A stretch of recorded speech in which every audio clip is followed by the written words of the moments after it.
talk of 25% tariffs on goods from Mexico and Canada are hitting us here in South Texas, despite the president pausing his trade war with both countries. Our Madeline Salinas joins us live in studios with how these tariffs could affect us all, if enacted, of course. Madeline, good morning. Yeah, that's right. Over the last few days, tensions among President Trump, Prime Minister Justin Trudeau, and President Claudia Sheinbaum have been tense. And after President Trump proposed to impose a 25% tariff on goods, including a 10% tariff on Canadian oil.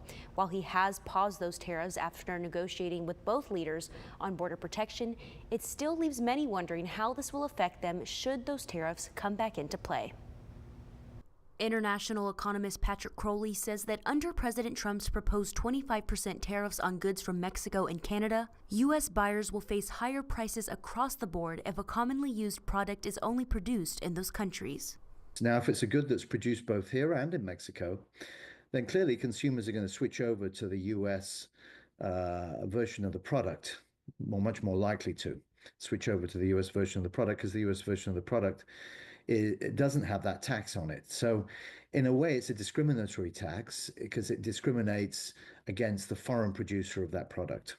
While the average consumer may see a higher grocery bill, Crowley says not every player in the trade network would be negatively affected. Consumers are the ones that are hurt.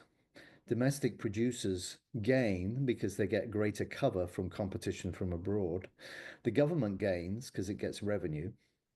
And of course, the international suppliers lose. The USDA reports that Mexico is responsible for 63% of U.S. vegetable imports and 47% of fruit and nut imports. While Mexico plays a big role in U.S. trade, Crowley adds that Canada also has a large trade flow with the U.S., particularly with industrial products. Canada does a lot of trade with Texas in particular.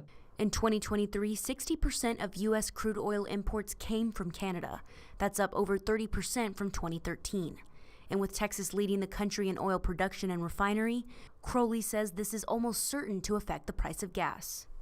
That requires heavy crude.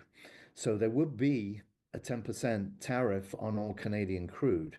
And that's where we get a lot of our gasoline from.